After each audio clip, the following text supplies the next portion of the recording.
It was just a normal night in New Hampshire. I was on this long hiking trip, right? And that night I was trekking up Mount Monadnock.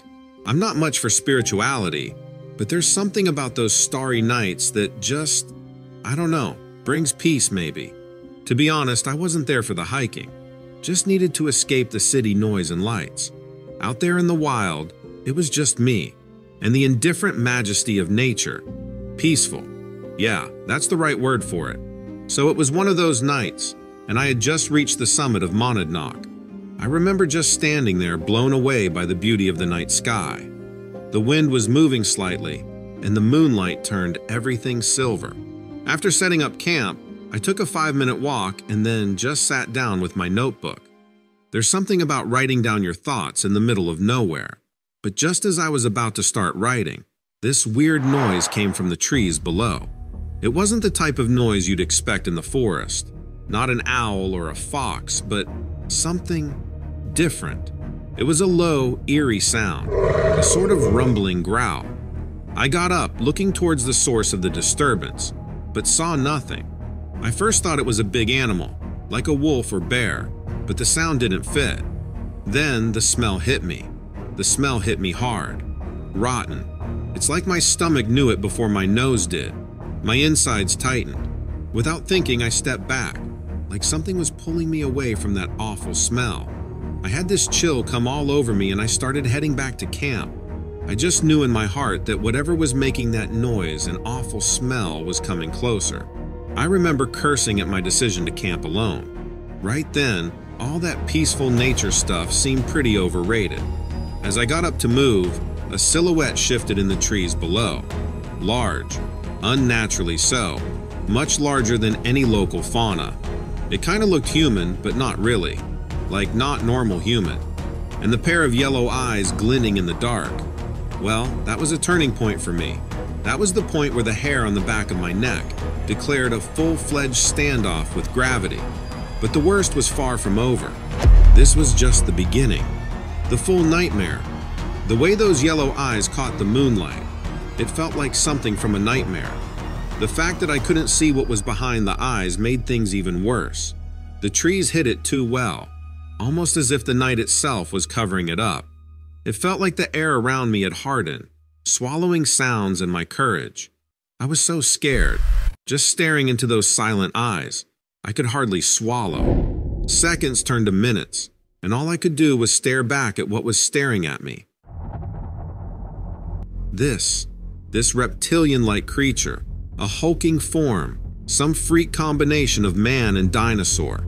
Every part of me was yelling to run, to get as far away from this nightmare creature as fast as I could. But my legs, they wouldn't answer. It stayed there at the tree line, just watching me with those unblinking yellow eyes, on a head that was like a dinosaur's. The fear kept building up, squeezing my chest tighter. This was no mere scare. I was 100% terrified. It felt like I was losing my mind. What came next is hazy and perhaps mercifully so.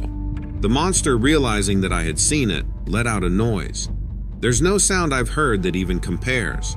It was like a growl, but there was something more to it, something I couldn't understand. It reverberated in the night, hanging in the cool air like an echo from another time. I don't remember turning, or deciding to run, or the stumble over the rocks that sent me sprawling across the jagged terrain. I just ran, driven by pure instinct to get away from it. I didn't stop running until I could breathe again, and by then, the sun was coming up. I had managed to make it back to my car, sweaty, dirty, and scared, but alive.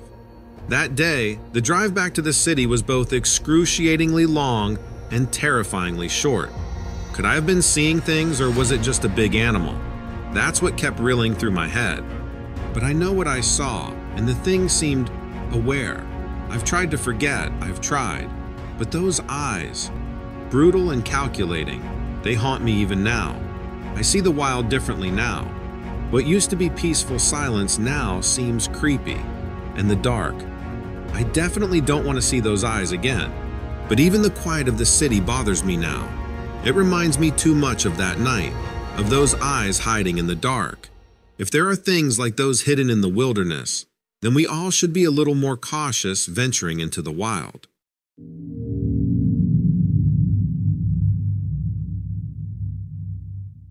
I was walking on the Appalachian Trail, the sun peeking through the leaves.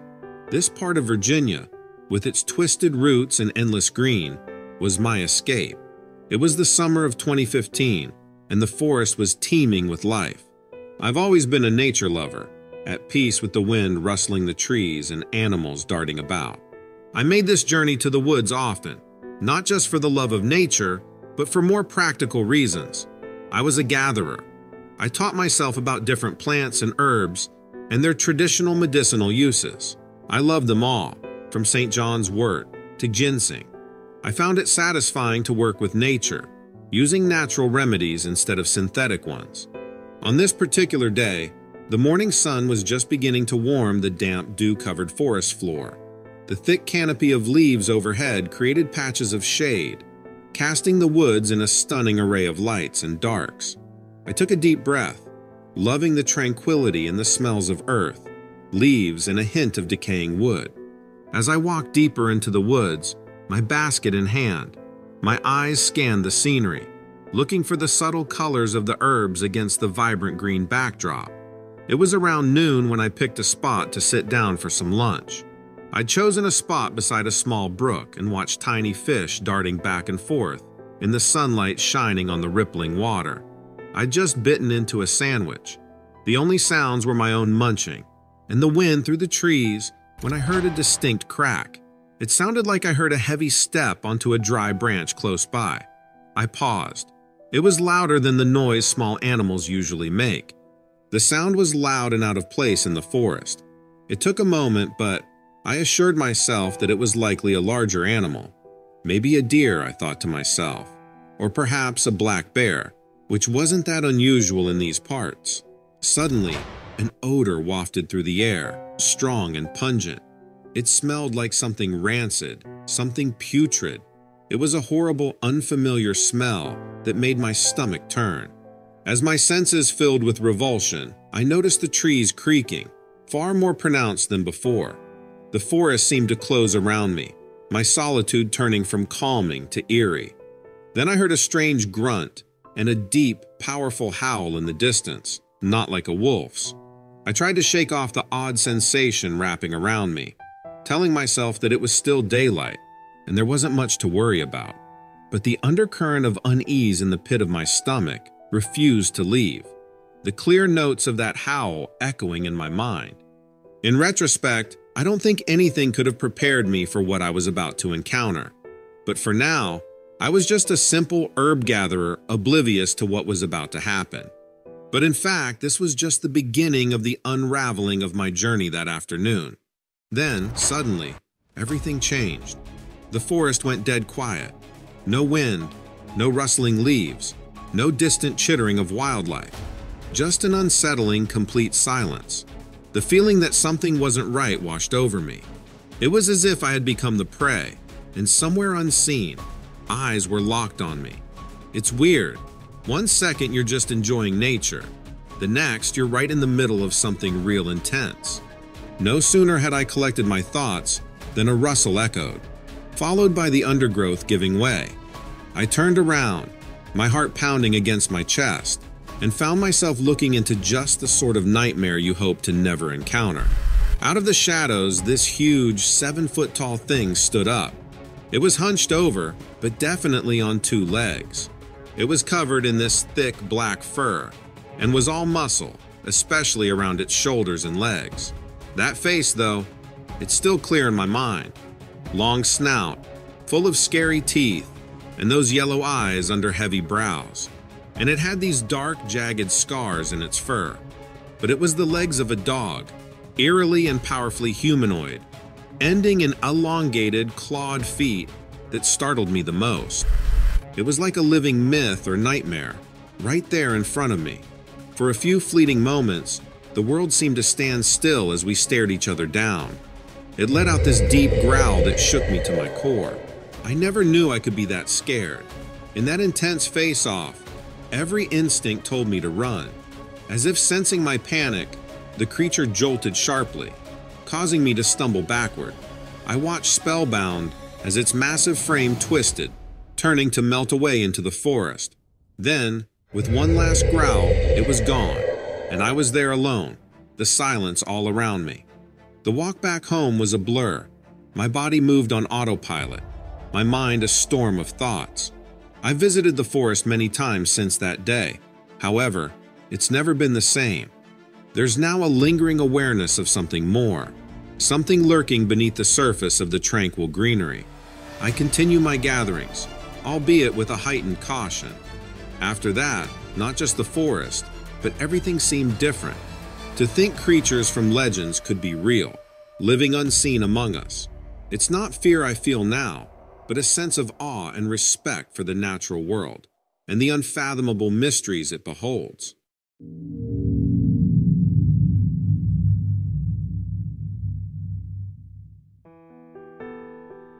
This is about something weird that happened to me in Point Pleasant, West Virginia, during a late-night drive.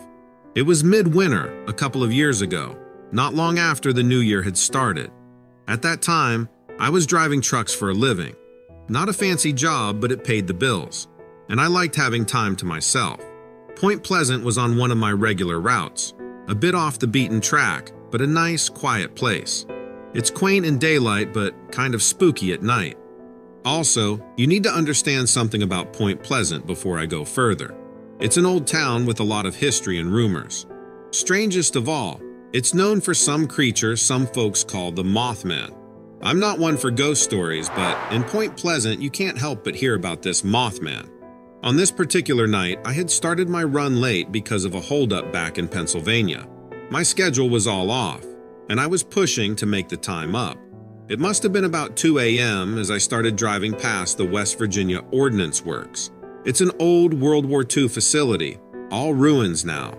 But back in the day, it was a large, bustling munitions factory.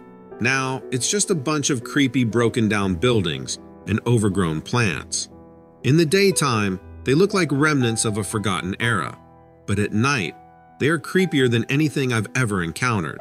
So, shortly after passing the Ordnance Works, I noticed a thick fog rolling in, so heavy that I could not longer see the full moon, and it completely covered the road ahead of me. I remember thinking how odd it was for fog to set in so quickly. I reduced my speed as visibility was nearly zero. Meanwhile, my headlights flickered over all this abandoned stuff around me. I could see the silhouettes of decrepit buildings, piles of rubble and twisted metal. But there was something more. I couldn't shake off this feeling of unease, the prickling sensation that I wasn't alone. That's what started creeping up on me, like a snake tightening its grip. I remember laughing it off, actually, laughing out loud to break the silence, and blaming it on the late hour and the creepy surroundings. But I couldn't shake it off.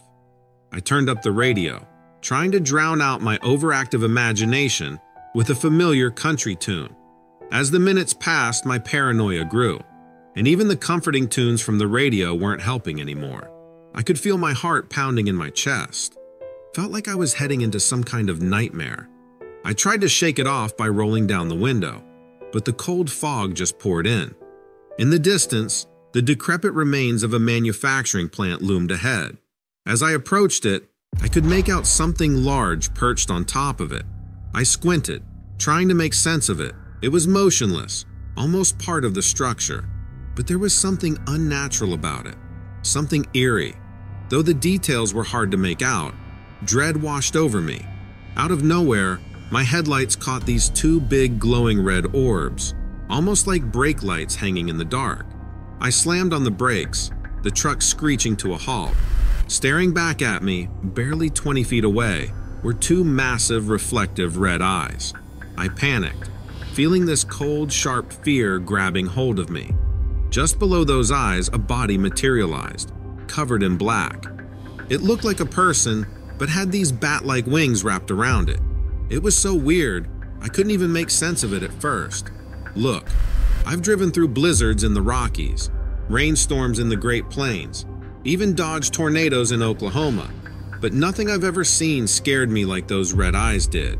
I felt like the creature was looking right through me, leaving me scared stiff. I just sat there, frozen to the spot, the fog swirling around this massive entity, the shaking from the braking truck reminding me of how quickly I just stopped. Then, the creature spread its wings. It was huge, easily taller than me. It flapped its wings a couple of times, and then just shot up into the sky, gone as fast as it appeared, and left me there in my truck. I remember yanking the steering wheel to the right, my blood ice cold, driving away from that thing and those red eyes, faster than ever. Later, once I'd calmed down and put some distance between me and that place, I tried to make sense of it all. I tried to rationalize it, as we always do when confronted with the unexplainable. Perhaps it was an overgrown bird or a trick of the foggy light. But deep down, I knew I was lying to myself. For months afterward, every time I closed my eyes, I could see those glaring red eyes staring back at me, their glow seared into my mind. Now, every time I drive through Point Pleasant, my heart races, my hands get sweaty, and I jump at every shadow, half expecting to see those red eyes again. I've heard stories from other drivers since, stories that feel too familiar. They've seen the same eyes, experienced the same terror. They've even got a name for it. Mothmen, they call it. I don't know what to believe about these stories, but I do know that now, every little noise, every shadow, takes me right back to that creepy night in Point Pleasant.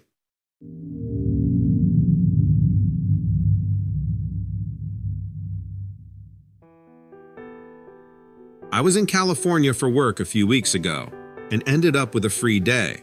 I chose to spend my Saturday aboard the massive, historic Queen Mary ocean liner, which has been permanently anchored in Long Beach since 1967. Now it's a hotel and museum, famous for its old-school style, sort of like the Titanic. I've always liked historical stuff, so it seemed like a cool place to check out. But what really got me interested was the ship's marine engineering. I'm an engineer, so that stuff fascinates me. So that's where I found myself, down in the belly of the ship exploring the gigantic, dwarfing engine room.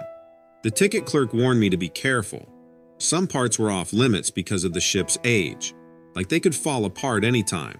But what fascinated me was how the ship was a dawning maze of pipes and dials, aged by time and rust. The ship was as silent as a museum, with only the occasional scuffing of my boots echoing in the hollow, cavernous space. It was cold down there, more than the early winter chill would account for. My breath fogged in the air as I ran my fingers over weathered gauges and ancient machinery. I could almost see myself working on these machines, the engines roaring and the air thick with oil. It must have been quite a sight back in the day. The sheer silence added an eerie atmosphere. Perhaps the tales I heard before coming, about the ship being a hotspot for paranormal activity, got into my head. It was easy to pretend ghosts might be lurking in the dimly lit, decrepit corners as I explored the engine room. As I stood by one of the enormous engines, tracing the weathered metal, a real and intense chill swept through the room. A shiver snaked up my spine, and a sudden draft gave me serious goosebumps. It was like it came out of nowhere. I was ducking under some pipe hanging down when suddenly I felt something, like a touch. It was swift but noticeable. A cold hand grazed the back of my own. It was light, just a glimpse of contact, but it sent a shot of electricity up my arm. I spun around, heart in my throat. There, in the dim light, the engine room was void of life. The only thing I could hear was the echo of my own breathing, punctuated by the increasing thud of my heart.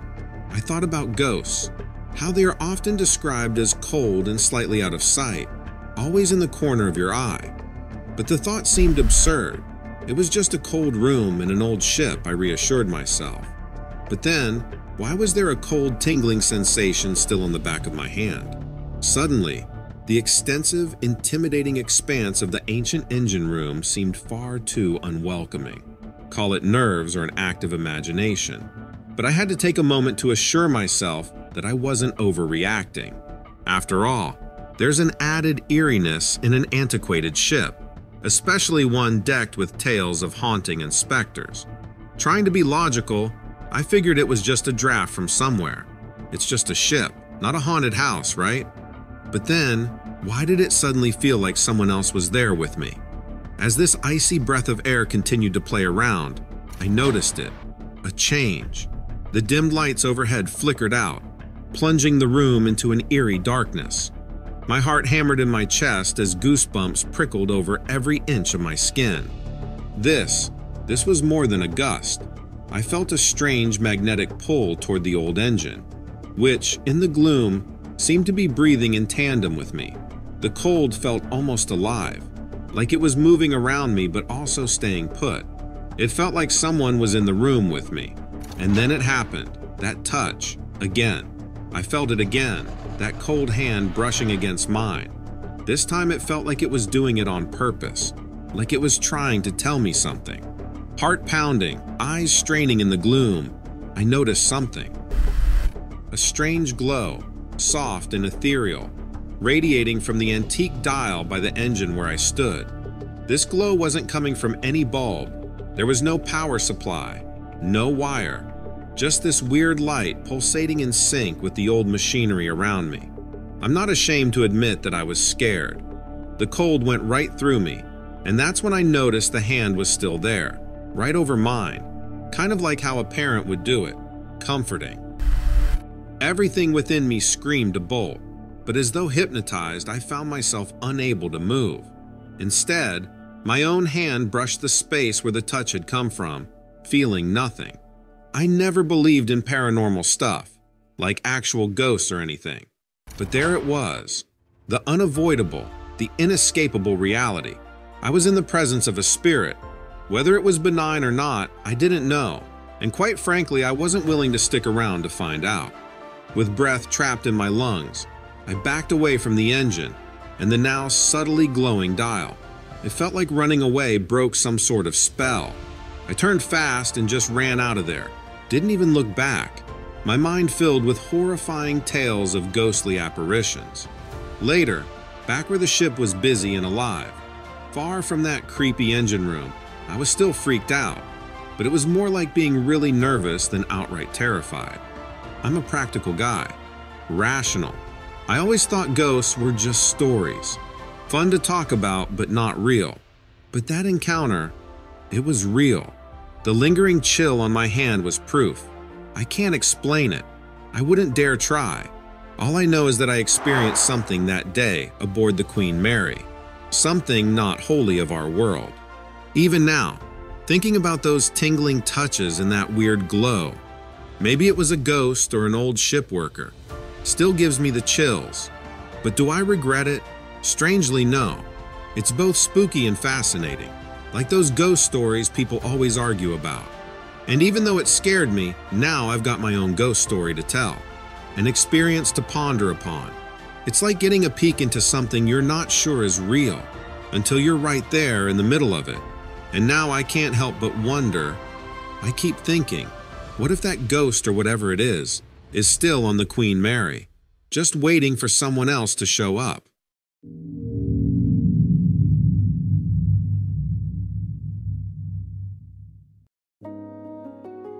A few weeks ago, I was out on my own, camping at Beavers Bend State Park in Oklahoma. It was a great evening, the sun setting behind the trees, stars beginning to come out. I'd always been the solo camper type. It's kind of scary but beautiful, being alone out here with just my tent between me and the wild. But that's just me, always in search of serenity deep inside the unknown. The day was pretty normal, hiking the trails, reading by the lake, coffee made over a campfire, the good stuff. As the sun set, I made myself a small fire to ward off the chilly nightfall. My meals had been simple, just beans and hot dogs cooked up together in a pot over the fire. Backpacking classics. As the night settled in, I remember feeling particularly at ease, just staring into the hypnotic dance of the campfire. Having tended to my camping chores and eaten my dinner, I got ready for the night. The fire was warming my front as the cool night air pricked my back when I heard it for the first time. A light rustling in the thick trees behind me. I turned, straining my eyes, but I couldn't see anything. I figured I was just imagining things, so I just wrapped my blanket tighter and continued staring at the fire.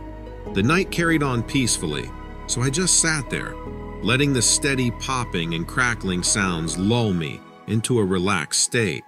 I kept hearing slight rustlings, but convinced myself it was just small critters. Raccoons, maybe a fox, going about their nightly business.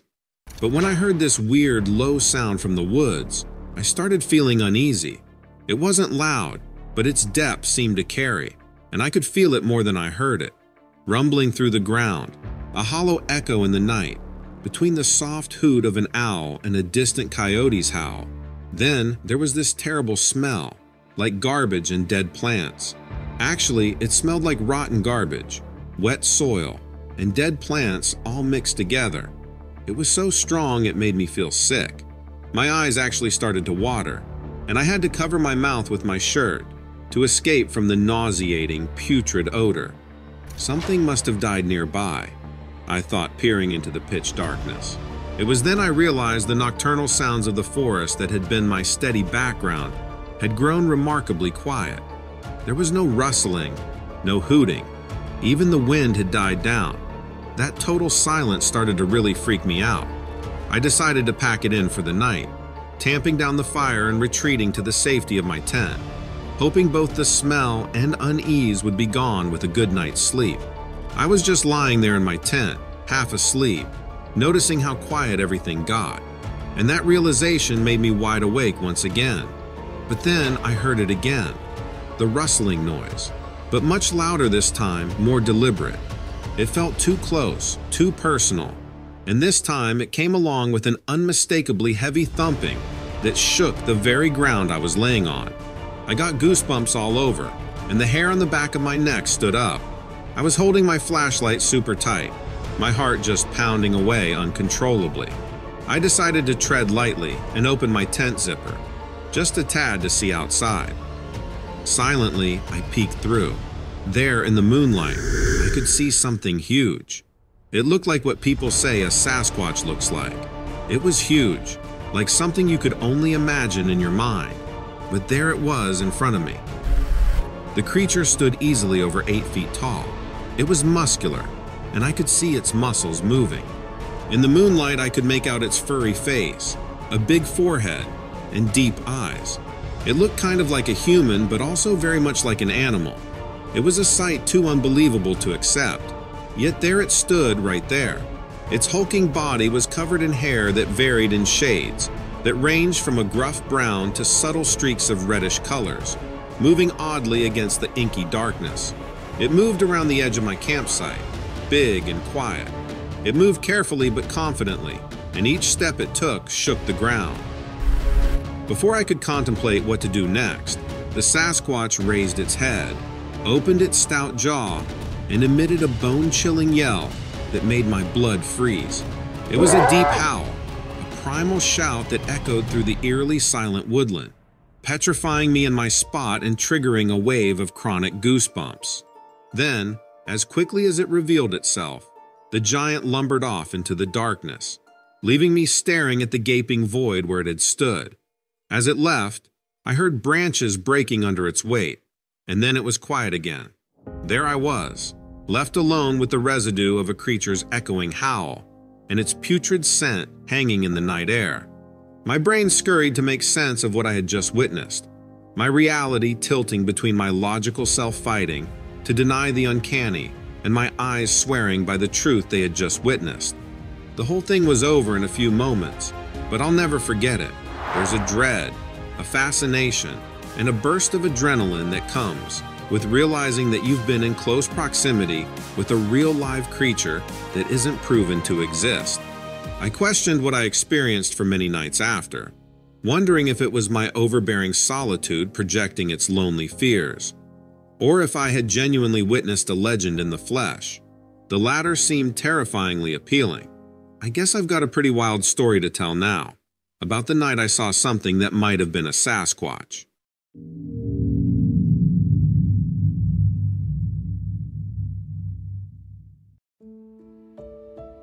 This happened a few years back on a night with a full moon over the Boundary Waters in Minnesota. I used to live out there with just my old golden retriever, Max, for company.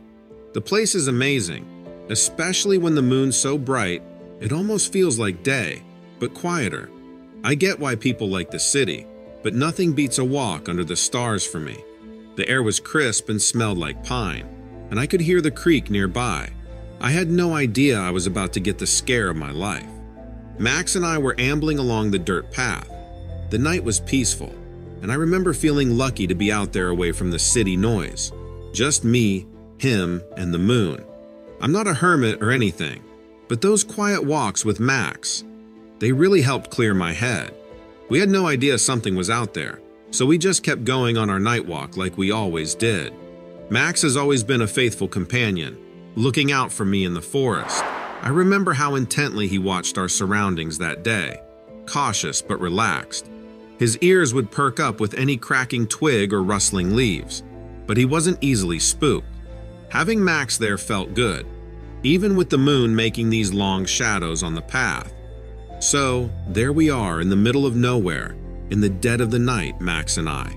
Him sniffing around, me looking around, relishing the almost eerie peace. Then, a strange sound cut through the normal creek sounds and the usual night noises. It wasn't a howl nor a growl, but a peculiar, ominous echo that brought an uncalled-for shiver down my spine. That was my first hint. We weren't alone out there. Max stopped and raised his ears, his rapt attention glued to the direction of the strange sound. I knelt to soothe him, but he growled low in his throat, a warning growl that I hadn't heard before, and that's how I knew we were in trouble. Now Max wasn't a jumpy kind of dog, but whatever was out there, it had got his fur all ruffled. As we got closer to the creek, I caught a weird smell. Not terrible, but not pleasant either. It was like a rank fog, subtle but distinct.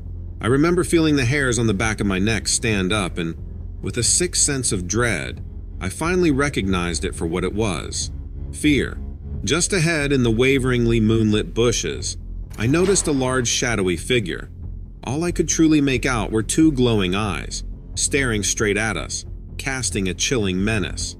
I was kind of mad at myself for always wanting these night walks. We were up against something mysterious, and I had a feeling we wouldn't like what it was. The figure stepped into the moonlight, real slow. It was huge, maybe 8 feet tall, with big shoulders and hunched over. Its arms were muscular with really long claws, and it was covered in thick, patchy fur. But it wasn't its body that had me rooted to the ground, fear coursing through my veins. But the face, it had glowing yellow eyes that just locked onto mine. It had a long muzzle, almost like a snout, but its jawline looked kind of human. Its face was scarred, kind of like a mix of a man and a beast. The sound again, louder this time, rumbling from its core. It let out a deep, throaty growl that sounded really close by. That sound was just pure aggression, and I knew it meant business. Max, my usually composed companion, had backed up against my legs, whimpering submissively. I could feel him shivering, and stunningly, I realized I was shaking too. There, under the moonlight, we were neither the hunters nor the protectors. We were the prey. On pure instinct, I whispered to Max, "Run, boy!" And we ran. We ran like we never had. Me stumbling, Max leading, and yet looking back, as if ensuring I was keeping up. With every step, my heart raced, and I kept thinking the dog-looking creature was right behind us. Each low growl that echoed forth seemed to only validate my terror. We made it back safely, though my mind could hardly comprehend our luck. Could it even be called luck? Or was it intentional, planned? The following day, as sanity returned with the safety of a new day, I replayed the encounter over and over. I found myself questioning its reality versus my sanity. But Max's unusual skittishness only reinforced the horrifying reality of our moonlit encounter. That was our last night walk. That night changed how I saw the moon and the woods. They weren't peaceful for me anymore, although I hope that someday they will be again.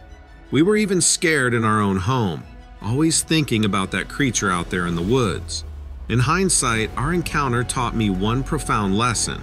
Nature's beautiful, sure, but I learned it has another side. Underneath that beauty, there's something scary, something that shows how little we really know. I learned to respect this balance even better afterwards, to admire at a distance, because fear, once tasted, is hard to erase.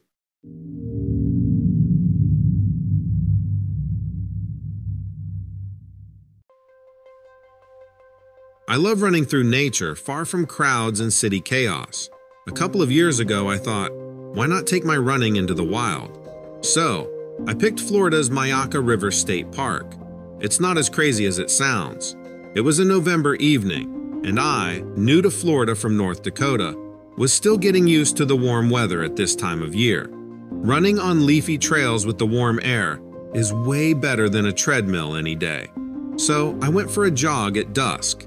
Everything gets this golden glow then. The park was really quiet that day, but I loved it. The park was so quiet it felt like I was the only one there. So I'd been jogging for about half an hour, starting at the south entrance of the park, making my way round through the winding trails. I was listening to 80s rock, lost in thought and watching the sunset ahead of me. By the time I reached the pedestrian bridge over the river, the sun had almost sunk into the horizon. The moon was coming up, making long shadows between the trees. I crossed the bridge and decided to head toward the birdwalk, a place not usually included in my path. But that evening, I wanted to change things up a bit. The boardwalk was empty. I guessed it was because of the gators people sometimes see around here. So I was there, standing on the boardwalk, catching my breath, trying to make out the different sounds of bird calls in the near distance, when an odd rustling sound caught my attention. At first, I dismissed it as just some nocturnal creature getting ready for its night. But it was behind me, closer to the trails I'd just run through, and that was unsettling. Could have been anything, I thought, running water, a deer, or the wind. So I shrugged it off and decided to make my way back. That's when, out of the corner of my eye, I saw it.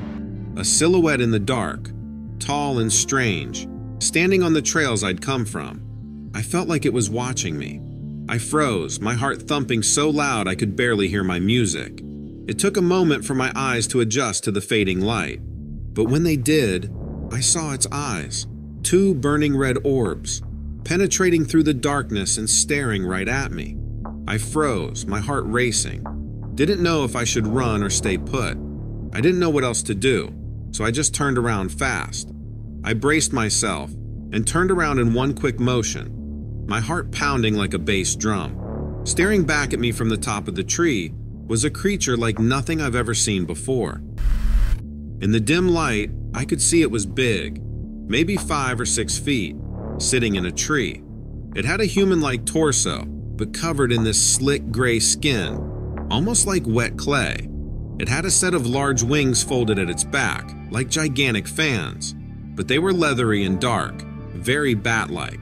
The weirdest part was, it didn't really have a face, just these bright red eyes that seemed to glow. I swallowed hard, only then realizing I'd been holding my breath. This wasn't an alligator or one of those skunk ape stories. This was something else.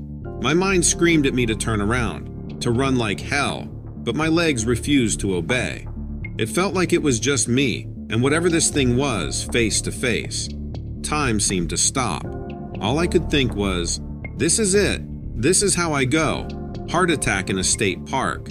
After a bit, I finally thought to run. I took one last look at those scary red eyes and turned to run. I almost slipped on the wet boardwalk, breathing hard, my heart racing. I didn't look back, even when I heard this huge whoosh sound behind me, like a giant bird or something. I don't remember how I made it to my car, or how I managed to drive through the exit gate. All I remember is that night, and those eyes, staring back at me, still haunts my dreams. That encounter changed how I see things. Part of me was terrified out of my wits, forever on edge in the dark, but another part of me became obsessed, a fascination I never knew existed. So, like anyone would these days, I shared my story online. Online, people started calling it Mothman. The name seemed to fit, and I stuck with it. I've heard whispers and read accounts of others who claim to have experienced similar encounters. Mine was not an isolated incident, and I wasn't crazy. I spent days thinking about it, torn between being scared and weirdly fascinated. I just wanted to get that thing out of my head, but I couldn't stop thinking about it, scared and fascinated. So here I am, recounting my tale, not just as a warning, but as a revelation for the curious. So, Florida's not just gators and panthers. Seems like we've got our own Mothman or something. Just another reason to love the Sunshine State.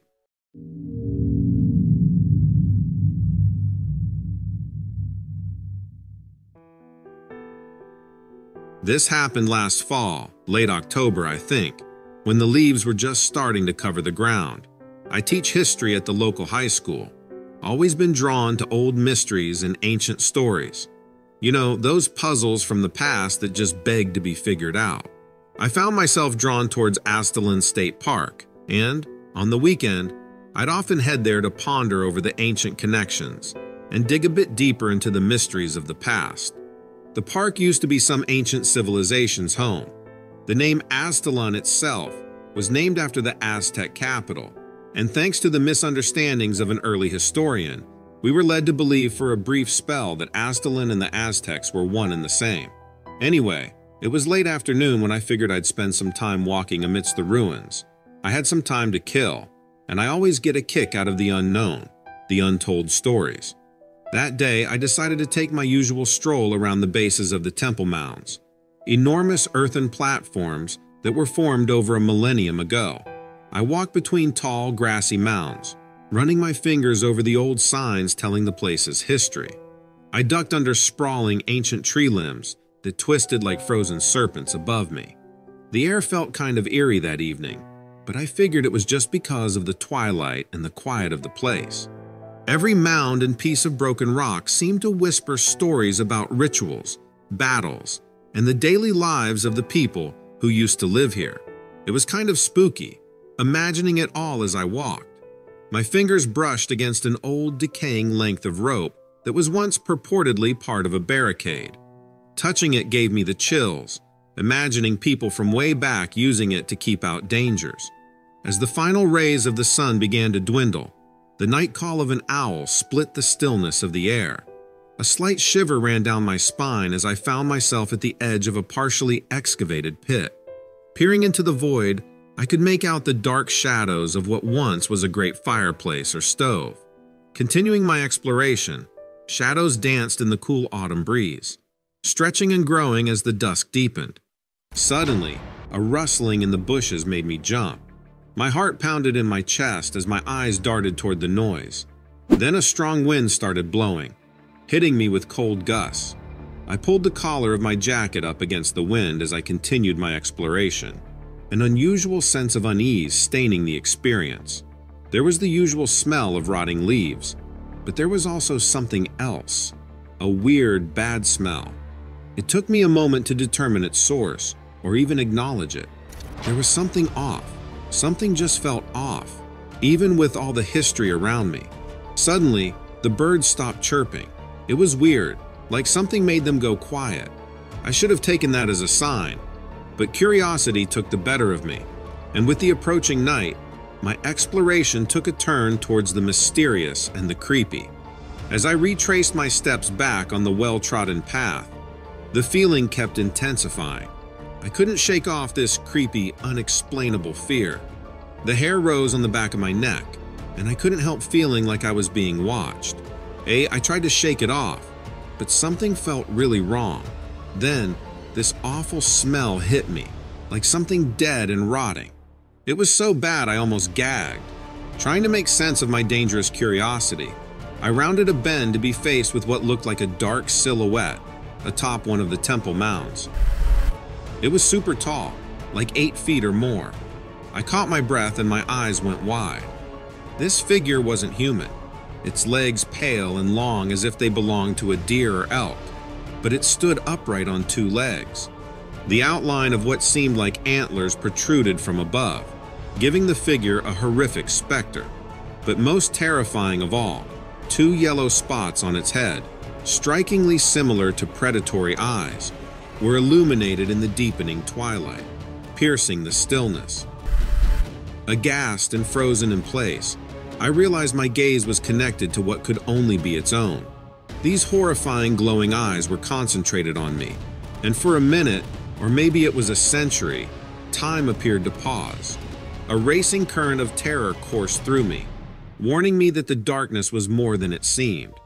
Then, I suddenly snapped, spurred to move, I shifted my gaze away from the creature, my legs carrying me away faster than I could process.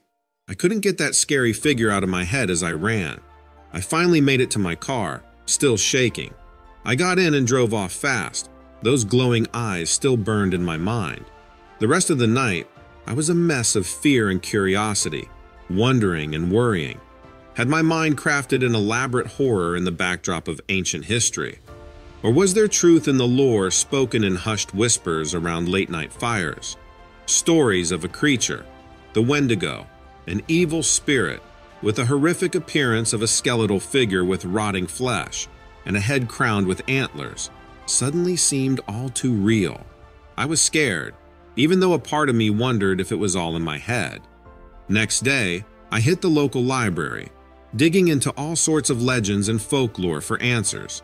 Yet, no matter how many stories I read, the image of the creature refused to fade, and its chilling gaze haunted my dreams. Thinking about those old ruins now gave me the creeps.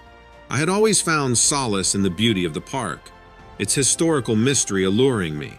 But that encounter made me cautious, scared even, every time I thought about those ruins. I can't forget those glowing yellow eyes. They keep haunting me, reminding me of that thing, the Wendigo, and how it looked at me.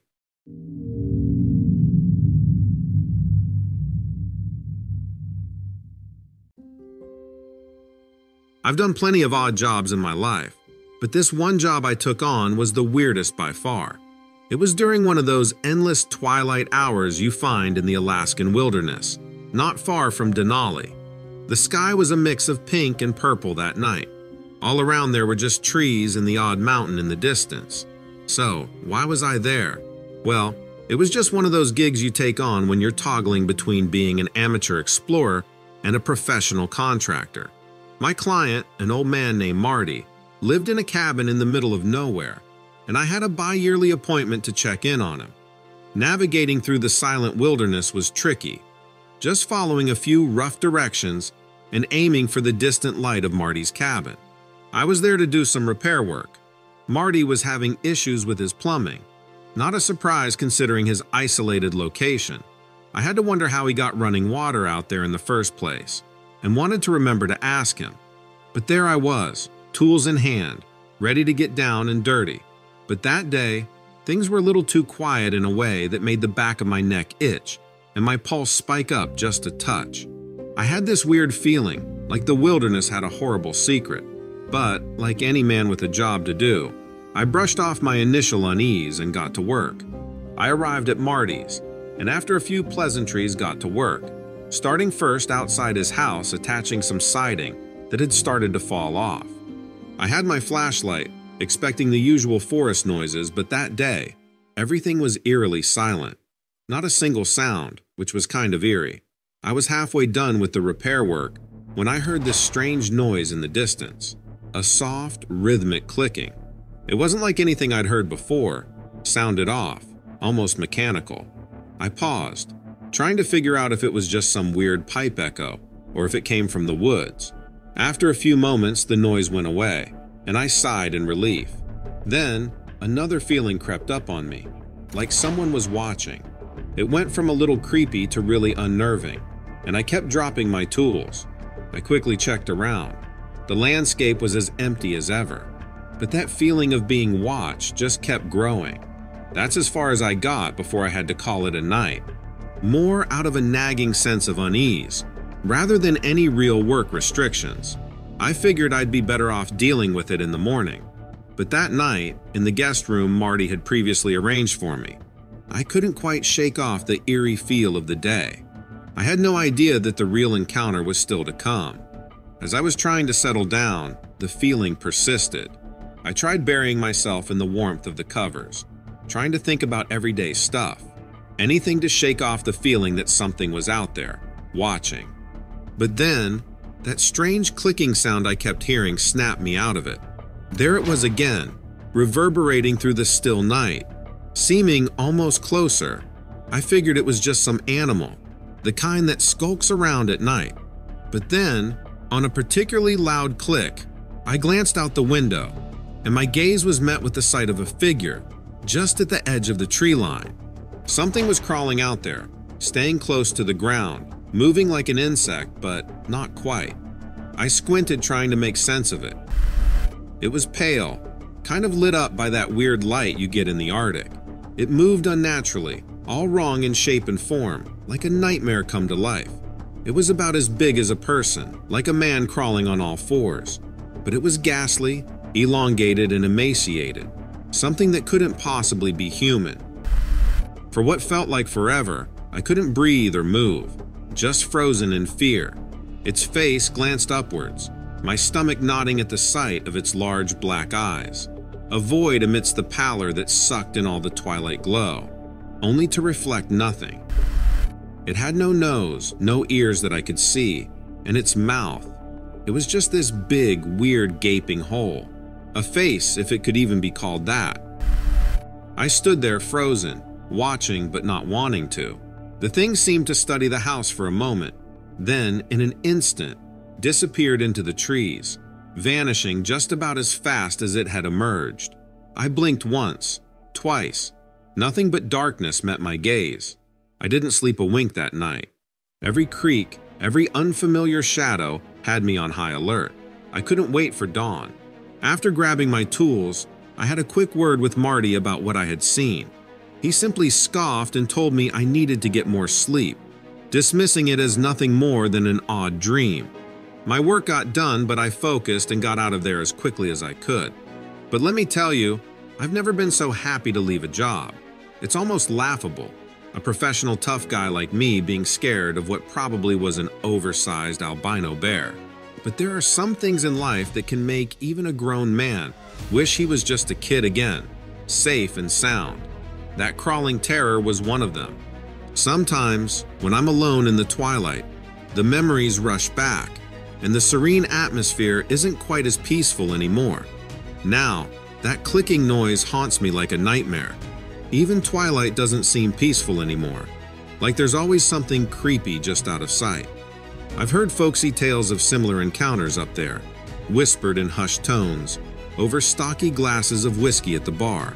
They call it the crawler. Some say it's just the frost playing tricks. Others think it's something about the world's coming too close. As for me, I'm just a plumber who no longer enjoys the twilight.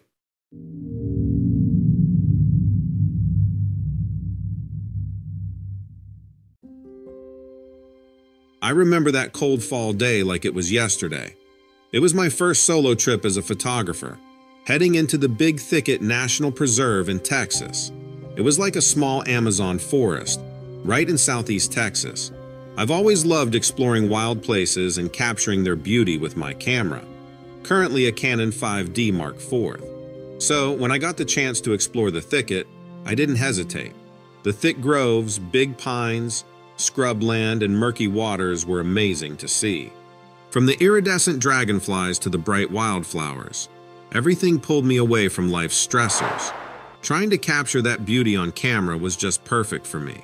All day, the manual clicks of the camera seemed to blend harmoniously with the natural sounds. The chirping birds and rustling leaves were like music to me. It felt as if everything was going perfect, but as is often said, appearances can be deceiving.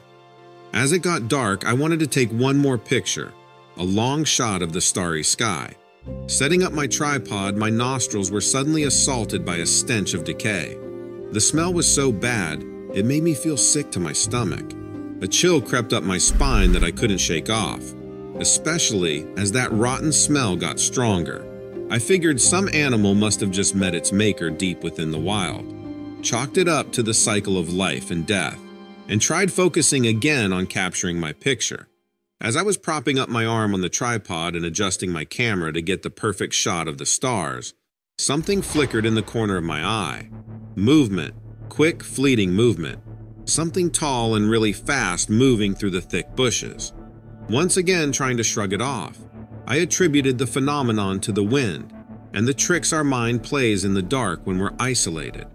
The moment was disturbed once again, when the stark silence of the night was cut by a deep, feral growl echoing through the trees. It was unlike anything I'd heard before. It wasn't a coyote or a bobcat, I could tell that much. I just thought I didn't know much about wild animal sounds. But then, I had the queerest sensation that I was being watched, piercing eyes drilling into the back of my head. I turned slowly, scared of what I might come face to face with. And it was then, through the shadows and flickering firelight, I saw two orbs glowing in the dense thicket, watching me. That was when I felt true fear. That's when I finally managed to glance at the creature that had been spying on me. In the dim light, its figure was tall, eerily towering over the shorter scrub trees that surrounded it. The first thing that stood out were those glaring eyes, so much like two flames flickering in the dark. They bore a haunting aspect that echoed the chilling sensation I felt up and down my spine. Taking a second look, I noticed it had a skull-like face, antlers like a deer. It towered over me, reaching well above 9 feet tall. It looked like a strange mix of a person and some wild animal. Its legs looked like elk hooves, but the flesh was rotting, almost coming off the bones. It was quite literally a scene out of a horror film, more so because it was real. The horrible smell I noticed earlier was coming from it, like rotten meat and decay. It was awful. Realizing that made me even more scared. My heart was pounding, and I was really scared. So much for enjoying the peace and beauty of nature. I started breathing fast, suddenly aware that I wasn't alone, and that help was miles away. Driven by fear and panic, I fumbled, hastily packing up my photography equipment. I snuck glances at the glowing orbs of light that I knew were the creature's eyes, making sure it wasn't charging at me.